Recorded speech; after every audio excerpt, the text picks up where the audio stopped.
ワンインチチャンネルステップバイステップ。ステップバイステップ。はい始まりましたけれども、はいはい、今回はちょっとねトーク会を取ろうという話なんですけど、見てくださいこの T シャツ。はい、かわいい。はいちょっとレイカースイメージ。あとちょっとワンインチオリンピック風ですね。こういいね、うんエンターザワンインチ、うんいいよね、エンターザドラゴンっぽくてこれもいいよ。色ね、うん、かわいい。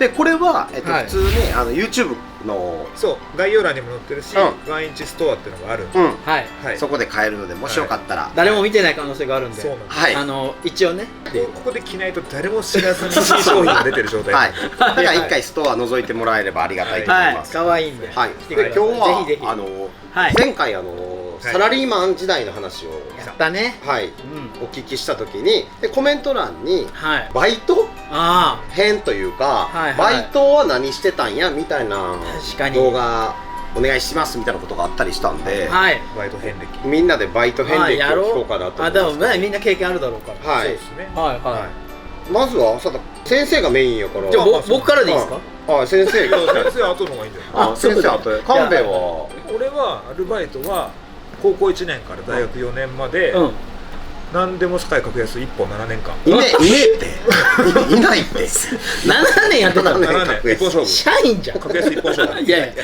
酒の配達うん、配達やつだよね。一本勝負。一はい本勝負変やってで。あとそれとあれやろ飛行機ああ羽田空港行って、うん、そう飛行機の飛ばない時間って当然あるじゃないですか。はいはいはい発着しない。はいは言うと夜中のね12時とかに羽田空港に着いて、いはい。朝の3、4時まで飛行機磨くんですよ。飛行機あるのね飛行機洗ってたの。そう。すごい。変やって格安と飛行機洗うってその日本だってそうしかも、すごい。まあ、今だったらちょっと違うと思うけど当時結構今思うと危なくてさいやもう飛行機ってすっごいでかいじゃないですか。でかいよ。で上の方とか側面もこうやってモップで洗うんだよ。じゃああれ機械じゃないのウィーンみたいなのないの今はあるかも。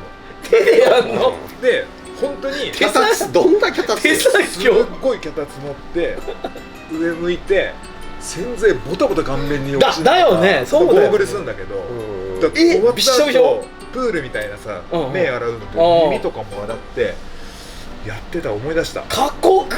僕でもやっぱり当時の大学生高校生ぐらいの時のからしたらやっぱめちゃくちゃ給料良くてさ、まあ日払いでそうやん日払いなんだ。労働時間なんか3、4時間でしょ。うん。でバイクで羽田空港まで行ってで帰ってくるっていう友達やつさ。結構ハードじゃない。だからその全部のその2つのバイトがハードじゃない。格安もだって格安もうはハード社員やんなもうほぼそうそうで社員だったねほぼほぼだから高校7 1年年高1高2ぐらいの時に新入社員の方とかいるじゃないですか。はいはでそういう人がいはい。いてうん。はい。社員として、うん。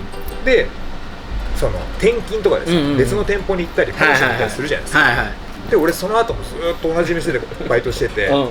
大学2、3年生の時にその加藤さんっていう当時社員だった人がエリアマネージャーになって、うん。スーツで店来てうん。 「神戸さんあの時お世話になりました」っつってイヤマネージャーがそう頭下げて当時のバイトの店長ですがが「神戸どういう関係加藤さんなんでお前に頭下げるの?」俺が教えたんですずっといるからね。そうそう俺が教えたんですよ。そんな居心地よかったんややっぱよかったね。楽しかったんですよね。うん友達もねいたしそこで出会った人も友達になったりしてうん面白かったんですよ。キャバクラとかホストクラブとかにも酒運んでうん自由が丘だったからうんお店がうん一般宅もレストランもそういう夜のお店も配達してなんか楽しかったんですよね。へすごいですね。そうやね僕だけであんま尺使っちゃってもらっていやいや、だいなんかでもぶ長いけどすごい面白いでしょ。羽田空港の面白いうん7年間一本勝負もの。いや、なかなか店長よ、そそうよそこまでやったら。俺はまあなんてまあいろいろやってるけど、まあはい一番やっぱ濃かったのはその西麻布うん。言えないですけど歌舞伎役者の方がぶん殴られたビルはいいやほぼ言ってるよ。ニュースになってるよね。派手な、うん、知ってる知ってる。もう超西麻布のもう芸能人とかがもう、うん、御用達の。そのまだ X とかもまだ発展してないから、うんうんうんこう遊び散らかしてるバーの店員だってさそこの、うんそれが今の芸人につながってるわけじゃん。いやでもそういう感じだって俺はまあもうお客さんと一緒に飲むみたいな方向になってたから芸人やる前ってあ芸人やる前です、ね、前なんだ。で社長にも気に入られてて俺社長にほんま怒られたことないんですよ、うん酔っ払おうが、はいはいベロベロで寝ようが遅刻しようが、けど2回だけ怒られたことがあるのが酔ってて早く閉めたくて塩の富士山帰らせてぶっちぎれられた社長に帰らしたの。千代ウルフだよ、ね、ウルフすげえな。すげえ。ウルフを「すいません」って言って「いっぱいです」とかで酔っ払ってた俺もで社長にむちゃくちゃ怒られたのともう一人だから社長の大事なお客さんがいてその人酔っ払っててそれで女の子とかそのキャバクラ嬢たちとなんかその大社長みたいなのをタクシーに乗せた時に、まあ俺もなんかボケで「成田空港第2ターミナルで」っつってバンって閉めてみんなが「あはは」って言ったらその大社長ほんまに成田空港第2ターミナルで起こされたらしくてでその大社長が「どうなってんだ」っつってタクシーの運転手に聞いたら「いや先ほどの飲み屋の店員が言ってましたよ」ってなってそれはどういうつもりで言ったの？ボケで言ったの？そうそうボケでその人がこんなんなってたからちゃんと言えると思ったのね、目的地を。その人が言えるとそう言えると思ってたしそれでなんかそ潰れちゃってたんだ。そうそうキャバクラ嬢の子たちとかに受けるために成田空港第2ターミナルでお願いしますってバンって閉めたらみんなが「ああそんなわけないじゃんあはは」って言ったらほんまに言ってぶっちぎれ悪いな。その社長があの外国人の店員が言ってたらしいっつってその人に社長も笑ってたけどちょっとでもまあその人に謝りにお店来た時に本当にすいませんでしたみたいな僕も酔っ払っててっていうまあそういうね、まあ、西麻布でいろいろやってましたよ。すごいね。はい芸能ゴシップをいろいろねその時の経験がまた当時はだから、こっちがもう把握してたからね週刊誌の車とか大体番号わかる店で共有してたから来てますよってそうだから針にフライデーとフラッシュとか来てるかも一応見に行ったりしてた。ああじゃあそんな本当にザ芸能人が来てたんだ。うんめっちゃ多かった出入りしてた。はい出入りしてたところで働いてましたね。まあ俺の話もあれですけど先生がいやいやもうバイトに関してはマジで知らんけどだからバイト野球部っていう情報しか知らない野球部補欠っていう補欠でしたねはい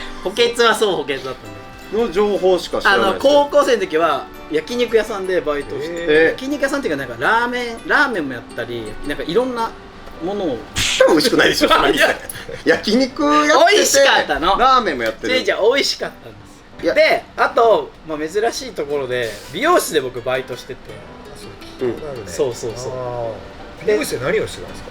美容室でなんかそのアシスタントみたいなあとカラーとかもやってた。それってできるんだ。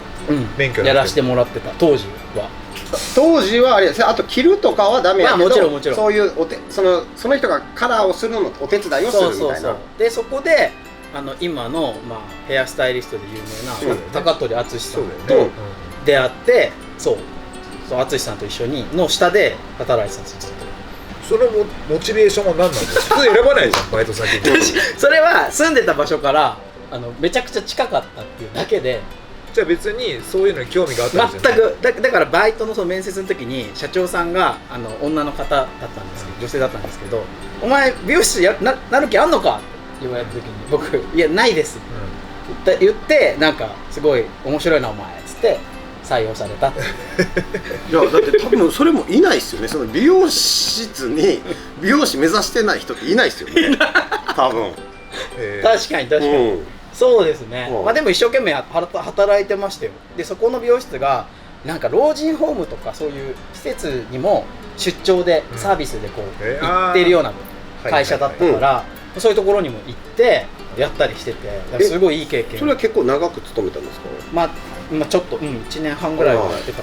その焼肉屋とラーメン屋があるとこは飲食店のホールやってましたね高校生の時。はい、その時にやっぱ注文取り行く時とかに、フットワークとか使ってたんですか？フットワークとかはまだ使ってなかったね高校生だから。その時はまだジークンでただそうでそこでそのおばちゃんがバイトのおばちゃんなのかなが加藤さんという方がいてその方はめっちゃくちゃお客さんいるんだけど注文取るのにメモしないのよ。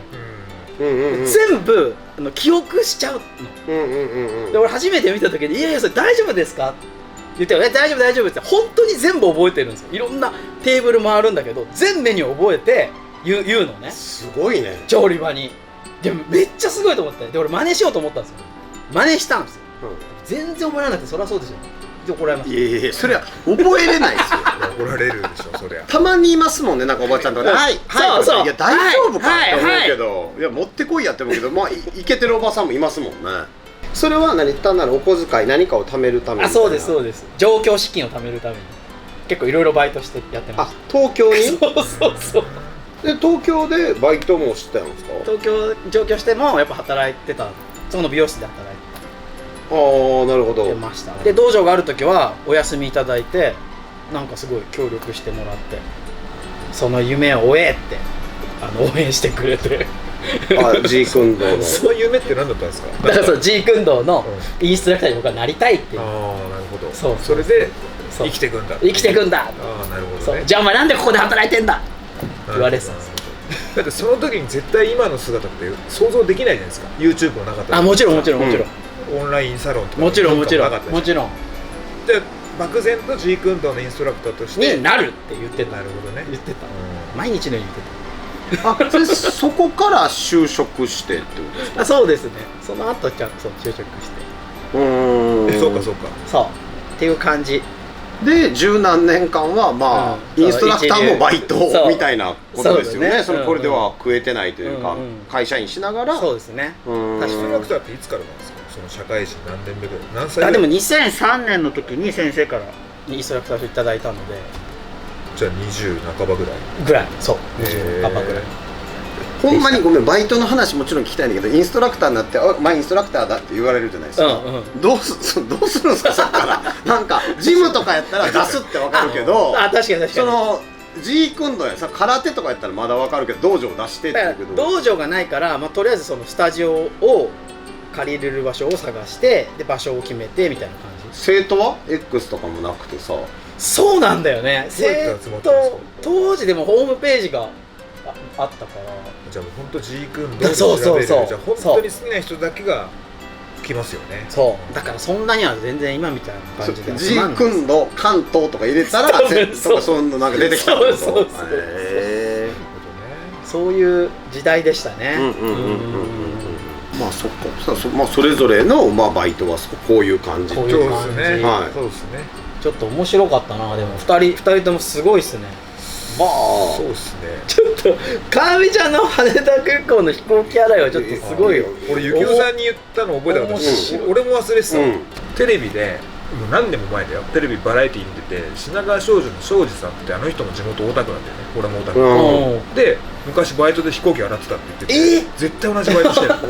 絶対同じ羽田空港。大田区あるあるじゃないけど、大田区の学生ではそういうネットワークというかさ、めっちゃ面白いじゃん。同級生の不良の友達が教えてくれた。いいバイトあるぞって、なんか悪いことかなと思ったら、闇バイトみたいな。全然闇じゃん。羽田空港。ゆきおさんのもね、なかなか華やかな場所でいいよな。そう、ゆきおさん他にもいろいろあるでしょ。だからまだまだ。でもそれはワインサロンの車中トークで話してもらう。それは話して、車中トークで喋らせてもらいます。今回この我々3人のバイト遍歴を語らせていただきました。こんなんでよかったです。こんなんでよかった。こんなんでよければ何でも喋れる。いやそうよ、そったらいくらでも喋らせていただきますので、皆さんいいねボタンを押してくれたらまたいろいろね話しますんで、もうリクエストには多分大体僕ら答える答えるスタイルでやっていきましょう。だからコメント欄にこんなことやってくれみたいなでもいいしね、書いていただけてもいいので、またよろしくお願いします。お願いします。本日はこんな感じでありがとうございました。これ買ってください。